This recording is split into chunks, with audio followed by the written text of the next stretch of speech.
ఈ 12 గంటల నిరసన వల్ల నాకేమీ ఆరోగ్యం చెడిపోదు, నాకేమీ ప్రమాదం రాదు. కానీ నిరసన ద్వారా గాంధేయ పద్ధతుల్లో శాంతియుతంగా ప్రభుత్వాన్ని, పోలీసు యంత్రాంగాన్ని సున్నితంగా హెచ్చరించాలనే ఉద్దేశంతో మాత్రమే ఈ 12 గంటల నిరాహార దీక్ష చేశానని మనం చేస్తున్నాం. ఇది ప్రారంభం మాత్రమే, గుర్తుపెట్టుకోండి. ఎట్టి పరిస్థితుల్లోనూ జరిగిన అన్యాయం న్యాయం వైపు నడిచేంత వరకు మీ అందరి సహకారంతో వదిలిపెట్టే ప్రశ్నే లేదని ఈ సందర్భంగా నేను చెప్పదలుచుకున్నాను. నేను ఏమడుగుతున్నాను,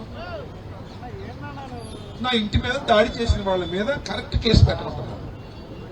నా ఇంటి మీద దాడి చేసిన వారి మీద కరెక్ట్ కేసు పెట్టమంటున్నాను. నేను ఏదో అనరాని మాట అన్నానని 18 రోజులు జైలుకి పంపించారే, వాళ్ళు అనరాని మాటలు కోకొల్లలుగా అన్నారు. నా ఇంటి మీదకి వచ్చి నా భార్య పిల్లల్ని బూతులు తిట్టారు, నా ఇల్లు ధ్వంసం చేశారు, నా కార్లు ధ్వంసం చేశారు, నన్ను చంపేద్దామని కూడా అనుకున్నారు. వారిని ఒక్క 18 నిమిషాలు కూడా లోపల పెట్టరా? మీ వాళ్ళ? మీ వాళ్ళైతే ఏమైనా చేయొచ్చా? మీ వాళ్ళైతే ఎవరినైనా చంపేయొచ్చా? మీ వాళ్ళైతే హత్యలు చేయొచ్చా? అరాచకాలు చేయొచ్చా? ఏమి సంకేతాలు ఈ రాష్ట్రానికి పంపుతున్నారు మీరు చంద్రబాబు నాయుడు గారు అని అడుగుతా ఉన్నా. అరే చంద్రబాబు నాయుడు గారు, నేను అసెంబ్లీలో ఏమి అనకపోయినా మీ సతీమణి భువనేశ్వరి గారిని ఏదో అన్నానని కెమెరాల ముందు పావులు పావులు పావులు అని ఏడ్చారే. నా పిల్లల్ని, నా భార్యని డైరెక్ట్ గా వచ్చి తలుపులు పగలగొట్టి బూతులు తిట్టారే. కానీ నేను ఏడవనంటే ఏడవను, గుండె రాయి చేసుకొని పోరాటం చేసి ఈ తప్పుల్ని ఎండగట్టేంత వరకు ప్రజా ఉద్యమాన్ని నడుపుతాను. వైఎస్ఆర్ కాంగ్రెస్ పార్టీ అండదండతో మనం చేస్తున్నాం. వైఎస్ఆర్ కాంగ్రెస్ పార్టీ అండే కాదు. ఇవాళ జడా శ్రావణ్ కుమార్ గారు మా పార్టీకి ఏం సంబంధం లేదు. ఒక విధంగా చెప్పాలంటే 5 సంవత్సరాలు మా పార్టీ మీద తీవ్రమైన విమర్శ చేసినటువంటి వ్యక్తి. జరిగింది అన్యాయం అని చెప్పి రాజమండ్రి సెంట్రల్ జైలుకి వచ్చి పలకరించాను నన్ను. ఇవాళ నేను కబురు చేస్తే వచ్చి ఇది మీ సమస్య కాదు, ఇది ప్రజల సమస్య మీద మీరు పోరాటం చేస్తున్నారని నాకు మద్దతుగా పలికారు. అంతేకాదు రజనీ అడ్వకేట్, ఆమె పేరే జనసేన రజనీ, ఇందాక మాట్లాడి వెళ్ళింది. నేనేం అనలేదు, అడగలేదు. ముందుకొచ్చి అంబటి రాంబాబు గారి ఇంటి మీద చేసింది దౌర్జన్యం తప్పు అని ఖండించినందుకు ఆమె ఎన్ని ఇబ్బందులు పెట్టారో అన్ని ఇబ్బందులు పెట్టారు. జనసేనలో కూడా ఇబ్బంది పెట్టారు. అమ్మా జనసేనలో ఉండి న్యాయం మాట్లాడతావా? జనసేనలో ఉండి న్యాయం మాట్లాడకూడదు. చంద్రబాబు ఏం చెప్తే అది మాట్లాడాలి. జనసేన పవన్ కళ్యాణ్ గారు కూడా చంద్రబాబు ఏం చెప్తే అది మాట్లాడాలి. కానీ ధర్మం మాట్లాడే వాళ్ళు జనసేనలో ఉండడానికి వీల్లేదని ఆమె మీద ధ్వజమెత్తారు. కానీ ఒక మహిళ అయినా ధైర్యంగా నిలబడ్డందుకు ఆమెను మీ అందరి ముందు కూడా అభినందిస్తున్నానని చెప్తున్నా. అంతేకాదు మార్నింగ్ డాక్టర్ మన ఎన్జిఓ వసుంధర గారు వచ్చారు. ఆమె కూడా పార్టీకి సంబంధం లేదు, వచ్చారు, మమ్మల్ని పలకరించారు, 4 మాటలు చెప్పి వెళ్ళారు. ఇలా నేను ఎందుకు ఈ విషయాలు చెప్తున్నానంటే పార్టీ మనుషులే కాదు, ఇది అధర్మం అనుకుంటున్నటువంటి న్యూట్రల్స్ కూడా, ఇతర పార్టీలకు చెందిన వారు కూడా ఇది తప్పు తప్పు తప్పు అని ఖండించిన చంద్రబాబు నాయుడు గారికి బుద్ధి రాదు, లోకేష్ కు బుద్ధి రాదు, ఇందాక చెప్తున్నాం పెమ్మసాని చంద్రశేఖర్కి అసలు బుద్ధి రాదు. ఎందుకు బుద్ధి రాదంటే అర్థంతరంగా వచ్చింది ఆస్తి ఆయనకి. అమెరికా వెళ్ళాడు, చంద్రబాబు కన్నా ధనవంతుడు. ఈ ఆంధ్ర రాష్ట్రంలోనే భారతదేశంలోనే బాగా ధనవంతులు ఎవరంటే పెమ్మసాని చంద్రశేఖర్. మంచిదే బాబు, సంపాదించుకున్నావు, అమెరికా వెళ్ళి సంపాదించుకున్నావు, మంచిదే. ఎమ్మటే వచ్చి పార్లమెంట్ సభ్యుడు అయిపోయాడు, అదృష్టం అయ్యావు. మళ్ళీ ఎమ్మటే కేంద్ర మంత్రి అయిపోయాడు. అర్థంతరంగా వస్తే ఇలాగే ఉంటది. ఏందండి, ఎప్పుడైనా ఈ రాష్ట్రంలో, ఎప్పుడైనా ఈ గుంటూరు పట్టణంలో ఇళ్ల మీద పడి దాడి చేసే సంస్కృతి ఉందా అని అడుగుతా ఉన్నా. చెప్పండి మీరు. ఇళ్ల మీద పడి దాడి చేసి కొట్టి హింసించేటటువంటి పద్ధతులు ఎప్పుడైనా ఈ గుంటూరు పట్టణంలో ఉన్నాయా? లేవే. అయ్యా పెమ్మసాని గారు కొత్త సాంప్రదాయాన్ని పెట్టారని ఎంతసేపు అండి? 5 గంటల నుంచి 12 గంటల పావు గంట వరకు 12:15 వరకు వీరవిహారం చేశారండి. వీరవిహారం పోలీసులు లేకుండా ఉంటే చేస్తే అప్పుడు తెలిసేది. అందరూ మా వాళ్ళు వచ్చేవారు. పోలీసులు ఏమో మమ్మల్ని కొడతారు, మా వాళ్ళు వస్తుంటే వీళ్ళకి రక్షణగా ఉంటారు. పోలీసుల సహాయంతో దౌర్జన్యం చేసే పరిస్థితికి పెమ్మసాని దిగజారిపోయావే. నీ సొమ్మేం పోయిందయ్యా. మళ్ళా అధికారం నీది పోయి మాది వచ్చిందనుకో స్పెషల్ ఫ్లైట్ లో అమెరికా పోతాం అంతేగా. ఇక్కడ ఉన్నోడిగా సంకరాగిపోతే మేము కొట్టుకోవాలి అంతేగా. ఇది దౌర్భాగ్యమని అడుగుతా ఉన్నా. ఇలాంటి దుర్మార్గమైనటువంటి కార్యక్రమాలు ఇవాళ చేస్తున్నారు. అంతేకాదు ఎంత ఆశ్చర్యం అండి. 68 ఏళ్లు నాకు మంత్రిని చేశాను, విద్యార్థి నాయకుడిగా ఉన్నాను, యువజన నాయకుడిగా ఉన్నాను, 2 సార్లు శాసనసభకు వెళ్లాను. అర్ధరేత్రి తీసుకెళ్లి 2 సీఏలు కొడతారండి, కాళ్ళు బగలేస్తారండి. ఇద్దరు చంద్రబాబు బంధువులే, లోకేష్ బంధువులు ఇద్దరు కూడా. ఒక ఆయన వంశీ, ఒక ఆయన గంగా వెంకటేశ్వర్లు. ఎంత ధైర్యమయ్యా మీకు? నాకు అర్థం కాలేదు. కాకి బట్టలు వేసుకొని ఎంత ధైర్యమయ్యా? నా కాళ్ళు బగలు తీసి నన్ను బెదిరించాలనుకుని ఎవరు చెప్పారా మీకు? పెమ్మసాని చెప్పాడా? లోకేష్ చెప్పాడా? ఎవరు చెప్తే చేస్తున్నారు మీరు? రేపు మీకు చట్ట ప్రకారం శిక్షించే సమయంలో ఆ లోకేష్ రాడు, లోకేష్ బాబు చంద్రబాబు కూడా రాడు. గుర్తుపెట్టుకోమని మనం చేస్తున్నాం. దుర్మార్గం మీరు చేసింది, అన్యాయం మీరు చేసింది. చట్ట ప్రకారం కేసు పెడితే పెట్టుకున్నారు. నా మీద పెట్టారు, వాళ్ళ మీద పెట్టరే, వాళ్ళ మీద పెట్టరు. నేను already I have given a representation to the SP, DGP. కోర్టులో కూడా వేశాను. కోర్టులో కూడా దీని మీద న్యాయ పోరాటం చేస్తున్నా. ఒకవైపున కోర్టులో న్యాయ పోరాటం చేస్తాను, మరొక వైపున ప్రజా పోరాటం మీ అందరి అండదండలతో చేస్తాను. ఏమనుకోవాలని నా కోరికంటే, ఈ రాష్ట్రంలో మళ్ళా ఏదైనా ఇలాంటి సంఘటన జరిగితే అంబటి రాంబాబు గారు లాగా ప్రజలు ఉద్యమిస్తారనేటువంటి మాట రావాలని నా కోరికతో నేను చేస్తున్నానని కూడా మనవి చేస్తున్నాను. ఇవాళ పోలీసులు ఎంత దౌర్జన్యం చేస్తున్నారండి. వాళ్ళ మాటలేని ఇందాక మన వేణుగారు చెప్పాడు. వాళ్ళ పోలీసులు మన పోలీసులు, వాళ్ళ పోలీసులే ఉన్నారు. ఈ గుంటూరు పట్టణంలో కీ పోస్టుల్లో వాళ్ళ పోలీసులే ఉన్నారు, లోకేష్ బంధువులే ఉన్నారు. ఎవరైనా నీ బంధువులు నా బంధువులు ఉంటే నాన్ ఫోకల్కి వెళ్ళిపోయారు, ఎక్కడో మూల పడుతున్నారు. వాళ్ళు చేసే ఘోరాలు ఇన్ని కాదు.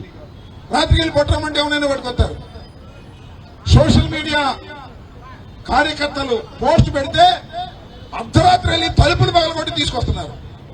మొన్న మా శ్రీహరిని తీసుకొచ్చారు, నిన్న ఎవరినో తీసుకెళ్లారు, ఇవాళ హైదరాబాద్ లో ఎవరినో తీసుకెళ్లే ప్రయత్నం చేస్తున్నారు.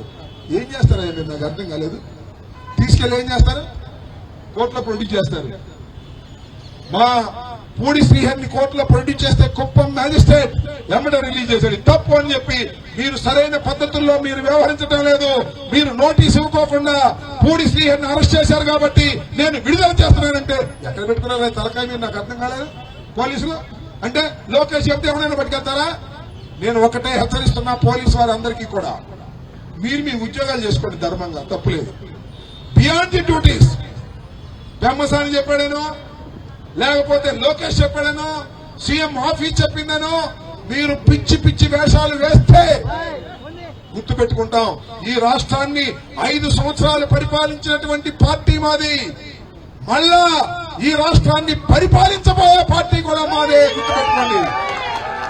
ధర్మంగా న్యాయంగా ప్రవర్తించినటువంటి పోలీసు అధికారులు అందరినీ లిస్టు చేస్తున్నాం, వారి సంగతి కూడా తేలుస్తామని కూడా ఈ సందర్భంగా నేను చెప్పదలుచుకున్నా. మీ అందరి సహకారంతో మీరు ఒకటే గుర్తుపెట్టుకోండి. వైఎస్ఆర్ కాంగ్రెస్ పార్టీ కార్యకర్తలకు పిలుపునిస్తున్నా, వైఎస్ఆర్ కాంగ్రెస్ పార్టీ సోషల్ మీడియా కార్యకర్తలకు పిలుపునిస్తున్నా, వేదిక మీద ఉన్న నాయకులందరికీ కూడా సిద్ధంగా ఉన్నాం. మీరు లాఠీ చార్జీ చేస్తే మా భుజాలు అడ్డం పెడతాం, మీ లాఠీలు విరగవలసిందే గాని మాకు ఊడేదే ఉండదని కూడా ఈ సందర్భంగా మనం మీరు కన్నులు నొక్కి పెడితే గుండెల నుంచి దూసుకుపోవాల్సిందే గాని వెనకడుగు వేసే ప్రశ్న లేదని మనం చేస్తున్నా. అంతేకాదు మీరు జైల్లో పెడితే జైళ్ళని నింపేస్తాం తప్ప ఎక్కడికి వెనకాడే ప్రశ్నే లేదు. గుర్తుపెట్టుకోమని మనం చేస్తున్నా. కానీ మీ సంగతి మాత్రం తేలుస్తామని కూడా ఈ సందర్భంగా నేను చెప్పదలుచుకున్నాను. ఇలాంటి దారుణమైన పరిస్థితులు ఇవాళ రాష్ట్రంలో నెలకొన్నాయి. పోలీసు వ్యవస్థకు మరీ ముఖ్యంగా చెప్తున్నా, మన డీజీపీ గారు ఉన్నాడు, మన ఐజీ గారు ఉన్నాడు, మన ఎస్పీ గారు ఉన్నాడు. ఏం ధర్మం అండి ఇది?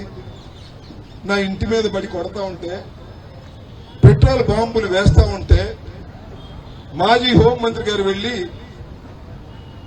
ఎస్పీ గారి గేట్ దగ్గర నుంచుంది. మాజీ పార్లమెంట్ సభ్యులు వెళ్లి గేట్ దగ్గర నుంచున్నాడు. ఎమ్మెల్సీ గారు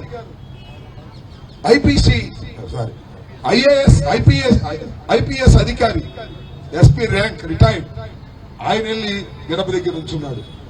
ఇంకా ఎవరెవరు వెళ్లారో నాకు గుర్తులేదు. శివ వెళ్ళాడు, మాజీ ఎమ్మెల్యే శివ వెళ్ళాడు, పెద్ద ఆయన వేమారెడ్డి గారు వెళ్లారు. వెళ్లి డోర్ కొడితే డైమండ్ డోర్ కొడితే తెలియదే, మా ఇంటి మీద విధ్వంసం జరుగుతుంది, ఇక డోర్ తెలియదు. ఎస్పీ గారు డోర్ తెరవడం, ఎస్పీ గారు డోర్ తెరవాలి అంటే లోకేష్ ఫోన్ రావాలి.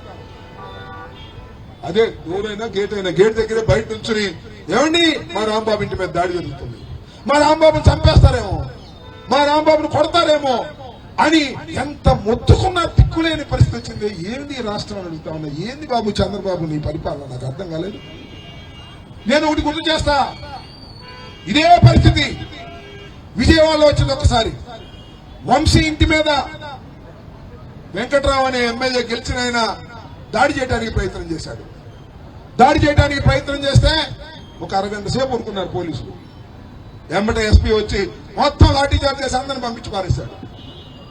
వెన్నెముకున్న పోలీస్, పిహెచ్డి రామకృష్ణ కమిషనర్ మనకు ఎస్పీ కూడా చేశాడు. వెన్నెముకున్న పోలీస్ ఆఫీసర్, మీకు వెన్నెముకలే లేవేమయ్యా బాబు, మీ దుంపదగా కాకి బట్టలు వేసుకున్నారు. కానీ ఒకటి చెప్తా, నా ఇంటి మీద దాడి జరుగుతున్నప్పుడు నాకు 2-3 వెన్నెముకున్నటువంటి ఆఫీసర్లు కనపడ్డారు. అబ్బా ఏంట్రా ఏంటో వాళ్ళు చేస్తున్నారు, అసలు ఆర్డర్ ఇవ్వడం ఎస్పీ గారు ఆర్డర్ ఇస్తేనా కొట్టిపారేద్దామంటే ఆర్డర్ ఇవ్వడం ఎస్పీ అంటే ఎస్పీ ఆర్డర్ ఇవ్వడం పనంతా అయిపోయి వాళ్ళు కలిపి వచ్చిన తర్వాత పంపించారు.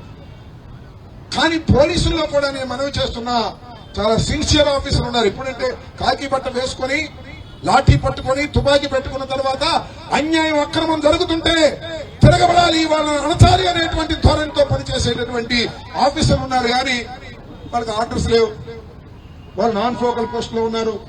ఇంత దౌర్భాగ్యమైన పరిస్థితి, లా అండ్ ఆర్డర్ పరిస్థితి ఆంధ్ర రాష్ట్రంలో ఉన్నది. దీన్ని గుర్తుపెట్టుకోమని మనవి చేస్తున్నా. మీ అందరికీ మనవి చేసేది ఒక్కటే, భయపడవలసిన అవసరం లేదు. నేను మరొకటి చెప్తున్నా, నేను హృదయపూర్వకంగా చెప్తున్నా, చంద్రబాబుకు చెప్తున్నా, లోకేష్ కి చెప్తున్నా, పెమ్మసానికి చెప్తున్నా, ఆ రోజే చచ్చానయ్యా నేను, ఇంకా చావడానికి సిద్ధంగా ఉన్నా. ఏ రోజునైతే నా ఇంట్లో మీరు దాడులు చేసి నా కుటుంబాన్ని నా పిల్లల్ని వేధించి తిట్టారో ఆ రోజే ఈ అంబటి రాంబాబు చచ్చాడు. చావుకైనా తెగిస్తాను కానీ పెమ్మసాని, చంద్రబాబు, లోకేష్ మిమ్మల్ని వదిలిపెట్టే ప్రశ్నే లేదు. చట్ట ప్రకారంగా మీ మీద యాక్షన్ తీసుకునేంత వరకు నేను పోరాడుతూనే ఉంటా. పోరాటం ఎప్పుడు సాఫల్యమవుతుందో తర్వాత విషయం. అటు న్యాయ పోరాటం, ఇటు ప్రజా పోరాటం రెండూ కొనసాగిస్తూనే ఉంటాను. అనుకుంటారేమో చెప్తున్నా, ఎస్పీ గారికి చెప్తున్నా, డీజీపీకి చెప్తున్నా, ఐజీకి చెప్తున్నా, ఏదో అంబటి రాంబాబు 12 గంటల సేపు వచ్చి కూర్చున్నాడు వెళ్ళిపోయి అయిపోయింది అనుకున్నారేమో. అవ్వదు. నా ఇంటి మీద దాని ఇందాక చెప్పారు మా సూరిబాబు గారు, అన్ని లైవ్ వీడియోస్ ఉన్నాయి, ఆల్ టీవీస్ లైవ్ చూపించాయి, ఫోటోలు ఉన్నాయి, పగిలిపోయిన కార్లు ఉన్నాయి, పగిలిపోయిన అద్దాలున్నాయి, పగిలిపోయిన కంప్యూటర్స్ ఉన్నాయి, అక్కడెక్కడ గాయపడ్డ వ్యక్తులున్నారు. ఏం పట్ల ఒక్కడు పోలీస్ స్టేషన్కి రాలా, ఒక్కడిని తీసుకురాలా, పంపించేశారు. ఇది ధర్మమేనా? గుర్తుపెట్టుకోండి, ఇవన్నీ చరిత్రలో లిఖితమై ఉంటాయి. వీటికి సమాధానం చెప్పుకోవాల్సిన బాధ్యత పోలీస్ అధికారుల మీద ఉంటుంది. రాజకీయ నాయకులు తప్పుకుపోతారు. గుర్తుపెట్టుకోండి, ఎస్పీ గారు, డిఐజీ గారు, ఐజీ గారు, ఆ 2 సీఐలు నా కాళ్ళు బగలు తీశారే, ఆ సీఐకి ఎవరు ఆదేశం ఇచ్చారో వాళ్ళు దొరకరు మీకు. రేపు మేము అధికారంలోకి వచ్చినప్పుడు వాటి ద్వారా వాటి పారిపోతారు. గుర్తుపెట్టుకోండి, పోలీస్ అధికారులకు చెప్తున్నా, మీరు కాకి బట్టలు వేసుకున్నారు, ప్రజాధనంతో మీరు బ్రతుకుతున్నారు, ఒళ్ళు దగ్గర పెట్టుకుని డ్యూటీలు చేయండి. ఒళ్ళు దగ్గర పెట్టకపోతే మళ్ళా మేము అధికారంలోకి వచ్చి మీ సంగతి తేలుస్తామని కూడా ఈ సందర్భంగా హెచ్చరిస్తూ నా 2 డిమాండ్స్ ఏదైతే ఉన్నాయో, నన్ను పోలీస్ కస్టడీలో హింసించడానికి ప్రయత్నం చేసినటువంటి ఆ 2 సిఐల్ని సస్పెండ్ చేసి విచారణ జరపాలనేది నా మొదటి డిమాండ్. రెండవది, నా ఇంటి మీద 5 గంటల నుంచి 31వ తారీఖు 12:30 వరకు కూడా దాడి చేస్తూ ఉన్నటువంటి వ్యక్తుల్ని చట్ట ప్రకారం కేసు రిజిస్టర్ చేసి వాళ్ళని రిమాండ్ పంపండి, సెక్షన్స్ ఆల్టర్ చేయండి. ఏదో కట్టారు సెక్షన్, కంప్లైంట్ ఇస్తే అది కూడా ఎప్పుడు ఇచ్చాను? అసలు ఇప్పుడు కూడా ఏదైనా ఒక సంఘటన జరిగితే షూమోటివ్ గా చేయాలి పోలీసులు, కేసు చేయలే. 31వ తారీఖు అయిపోయింది, 1వ తారీఖు అయిపోయింది, జైల్లో ఉన్న. 1వ తారీఖు రాత్రి అడ్వకేట్స్ అందరూ వచ్చారు. వచ్చి ఎవరిని కంప్లైంట్ ఇవ్వాలని అన్నారు. కంప్లైంట్ మీద సంతకం పెట్టా, అది తీసుకెళ్లి ఇస్తే 2వ తారీఖు ఇచ్చారు. 2వ తారీఖు అన్ని సింపుల్ సెక్షన్స్, 7 సంవత్సరాల లోపు. అసలు బెయిల్ కూడా అక్కడ ఇచ్చేసి కేసు రిజిస్టర్ చేశారు. ఏమి, నా ఇల్లు పగలగొట్టారు, పెట్రోల్ బాంబులు వేశారు, కార్లు పగలగొట్టారు, అయినా కూడా సింపుల్ సెక్షన్స్ వేశారు. ఎందుకంటే వాళ్ళు చుట్టాలి, వీళ్ళిద్దరు సింపుల్ సెక్షన్స్ వేసి వాళ్ళ పోలీస్ స్టేషన్ కూడా పిలవడం. నేను మనవి చేస్తున్నా, ఆ గంగా వెంకటేశ్వర్లు అనేటువంటి సిఐని మార్చమని రిప్రజెంట్ చేశా. మార్చారు. ఆల్టర్ చేయండి సెక్షన్స్ అని చెప్తున్నా. ఆల్టర్ చేసి 307 వేయాలి, దానిలో దోపిడీ వేయాలి, దానిలో ఇవన్నీ కూడా గృహదానం చేసినటువంటి సెక్షన్స్ వేయాలి. వేసి అప్పుడు మీరు ముందుకు కదలండి. లేకపోతే అసలు మీ కేసు వద్దు, మాకు మేమే తెలుసుకుంటాం రేపు గవర్నమెంట్ వచ్చిన తర్వాత అనేటువంటి పద్ధతుల్లో నేను ముందుకు వెళ్ళదలుచుకున్నాను. దీని మీద న్యాయ పోరాటం కూడా చేయడానికి సిద్ధమయ్యాను. కోర్టులో కూడా వేశాను. నిన్ననే కోర్టులో వచ్చింది. కోర్టులో టైం అడిగారు. వాళ్ళు టైం అడిగితే వాళ్ళ టైం ఇచ్చారు కోర్టు వారు. ఆ న్యాయ పోరాటము చేస్తాను, ఇటు ప్రజా పోరాటము చేస్తాను. అధికారంలోకి వచ్చిన తర్వాత మీ తాట తీసేటటువంటి కార్యక్రమాలు కూడా చేస్తామని మనవి చేస్తూ, ఇప్పటికైనా బుద్ధి తెచ్చుకొని పోలీస్ అధికారులు ఆ ఎఫ్ఐఆర్ ని ఆర్డర్ చేసి ఎవరైతే ఉన్నారో వాళ్ళందరినీ అరెస్ట్ చేసి, ఒక్క మాటలో చెప్పాలంటే 120B అంటారు ఐపీసీలో, ఇప్పుడు సెక్షన్ మారింది. ఆ 120B పెమ్మసాని చంద్రశేఖర్, కుట్రదారుడు చంద్రశేఖర్, ప్రోత్బలం ఇచ్చింది చంద్రశేఖర్, కేంద్ర మంత్రి ఇలాంటి దౌర్జన్యాలు చేయిస్తున్నాడు. అతన్ని అసలు వంగా పెట్టవలసినటువంటి బాధ్యత పోలీస్ అధికారుల మీద ఉన్నదని ఈ సందర్భంగా చెబుతూ, చేస్తే చేశారు మర్యాదగా, చేయకపోతే నా పోరాటం కొనసాగుతూనే ఉంటుంది ఈ 3 సంవత్సరాల పాటు, గుర్తుపెట్టుకోమని కూడా ఇక్కడ అధికారులకి, అదేవిధంగా చంద్రబాబు, లోకేష్, పెమ్మసానులకి సవినయంగా విజ్ఞప్తి చేస్తున్నాను, హెచ్చరిక కూడా చేస్తున్నాను ఈ సందర్భంగా చెబుతూ, ఈ రోజు మరి ఇంత పెద్ద ఎత్తున శ్యామల గారు, నేను కవర్ చేయలే అన్నా, నేను వస్తున్నాను మరి హైదరాబాద్ నుంచి బయలుదేరి వచ్చారు. సరే, మా ఎమ్మెల్యేలు అనుకోండి, వీళ్ళకి బాధ్యతగా మా అప్పిరెడ్డికి కానీ, మా మన గోపిరెడ్డి గారికి కానీ, మా వేమారెడ్డి గారికి కానీ, మా శివన్నకు కానీ, వీళ్ళందరికీ కూడా ఇది బాధ్యత. నా మీద వారికి ఆ బాధ్యత ఉంది. నన్ను చేయబట్టుకు నడిపించాలి, నన్ను ముందుకు తీసుకువెళ్లాలి, నా పోరాటంలో భాగంగా వారు నిలవాలి. మీరందరూ కూడా పెద్ద ఎత్తున ఊరిని కబురు చేస్తేనే ఇంత పెద్ద ఎత్తున మీరందరూ వచ్చారు. ఉదయం నుంచి సాయంత్రం దాకా నాతో కలిసి ఉన్నారు. మీ అందరికీ కూడా నా హృదయపూర్వకమైన ధన్యవాదాలు తెలియజేసుకుంటూ, మరొక్కసారి చెప్తున్నా, ఇది ప్రారంభం మాత్రమే, అంతం కాదు. మీ అంతు చూసేంత వరకు ఈ పోరాటం సాగుతూ ఉంటుందని సవినయంగా మనవి చేస్తూ, మీ అందరికీ నా హృదయపూర్వక ధన్యవాదాలు తెలియజేసుకుంటూ సెలవు తీసుకుంటున్నాను. జై హింద్, జై జగన్.